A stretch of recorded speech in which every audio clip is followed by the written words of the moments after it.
I think it's over there. It said it's away from the power lines.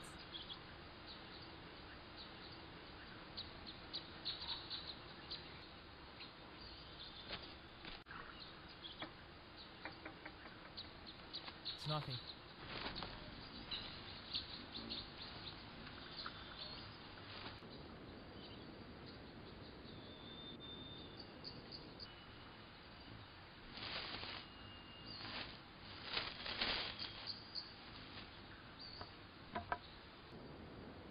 There!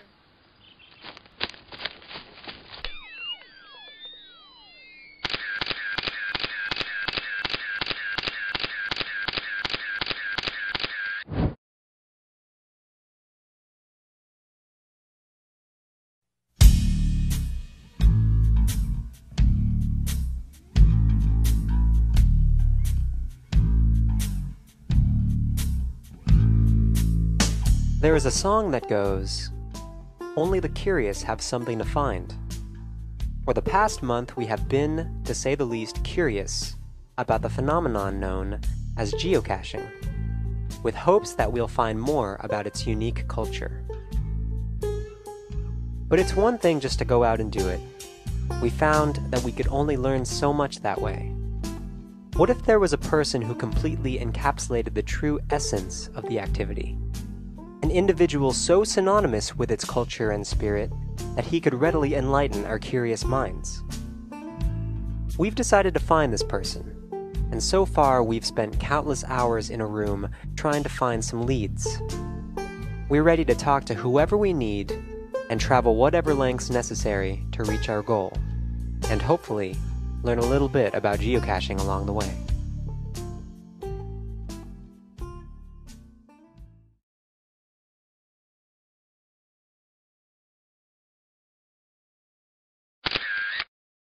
My real name is Robin Say. My geo-nick is GeoMuse, and I've been geocaching since May 2nd of 2004, so it's almost 6 years now. A friend and I, that April of '04, went to Linfoot Hike Inn, and a guy was outside of the inn with his GPS receiver. So I said, "Hey, what do you do with that?" And he said, "Well, right now I'm taking the coordinates of the inn, so I'll know where we are, but typically I use it for geocaching." So he told me all about it. I came home like the very next day and found one in the nearby park here, and I've been hooked ever since. Robin was one of the first people we encountered.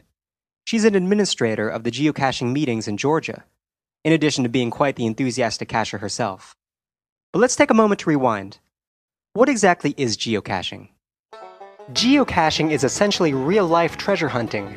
In this case, the treasures are called caches, and there are millions hidden around the world right now. There could be one right outside your window you just never knew. To find it, all you need are its GPS coordinates, which can be easily found on the geocaching website on a computer near you. Then, you can use a portable GPS device, smartphone, or if you want to go low-tech, a compass and map to seek it out.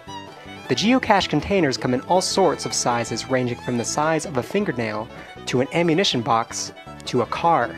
Sometimes they are even disguised as part of the land itself. What's inside of a geocache? It's a surprise every time, but really it's the journey that's the most enjoyable. Finally, we asked her about Georgia's biggest geocacher. I would have to say that Smiling in Ackworth, Sam Barfield. And yeah, he's got almost 11,000 finds, I think. He's right up there. He's amazing. He could be from, on one end of Georgia in the morning and the other end in the afternoon. You just never know. Going straight ahead, huh? Right behind her? Yeah, I'd say it's right behind her somewhere. That's what it looks like. See the blue strap in there? See the blue strap? Oh. You can get it. No. Yes, you can. That's fine. Zipper bag. Ta-da. And inside the zipper bag Ah. is a lock and lock geocache box.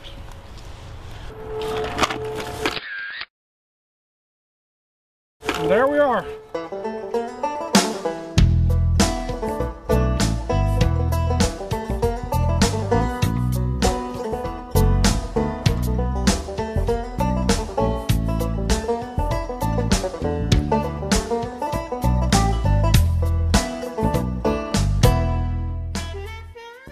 tracked down these two fellas through the geocaching website, with hope that they would bring us closer to our goal of finding Georgia's #1 cacher. We also took this opportunity to follow them around on a little hunt, to get our feet wet in the true geocaching experience.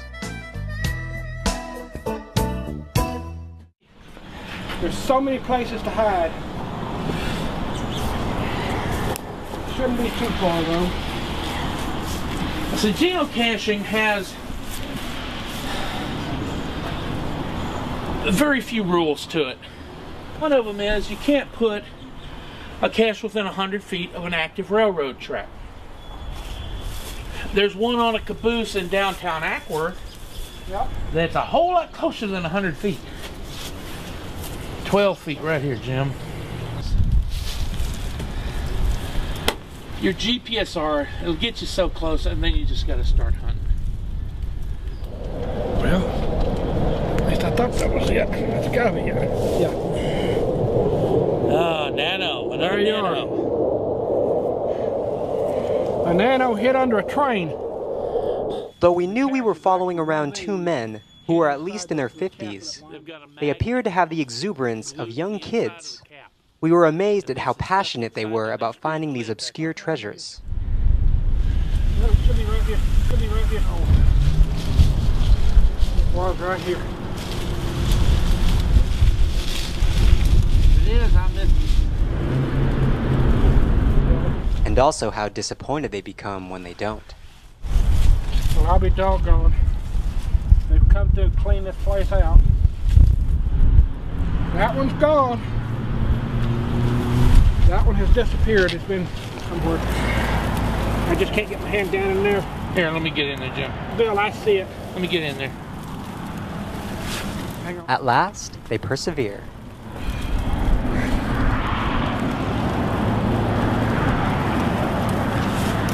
Ah, there it is. Pill bottle with camo tape on it. Camouflage pill bottle. But then we remembered who we were looking for. Now, Smiling in Ackworth is the biggest cacher in Georgia. He is. He has, him and his wife Barbara have more caches than anybody else in Georgia. Just a heck of a nice guy. I haven't never met him, but I've talked to him on the phone. And him and Barbara really get out a lot. Sam's got a streak going. He's got over 900 days that he has found one cache per day. At minimum one cache, yeah. And at least the one. problem with him is, because he's got so many, he has to travel so far every day to find a cache, so he has to get further and further and further away from home. He's found every cache within 25 miles of his house.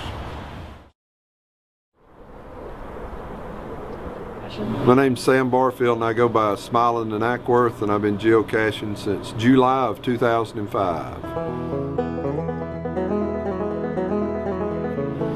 And I found out about geocaching from another cacher. His name's Map Reader.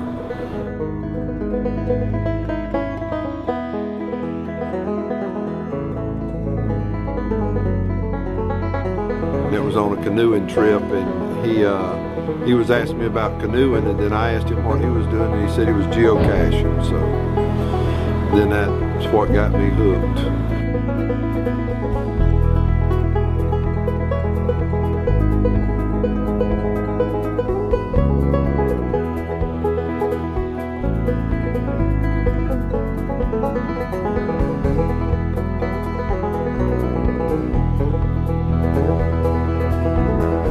I think we've got about 50 hides, and probably today we'll probably hit 11,200, something like that, on finds.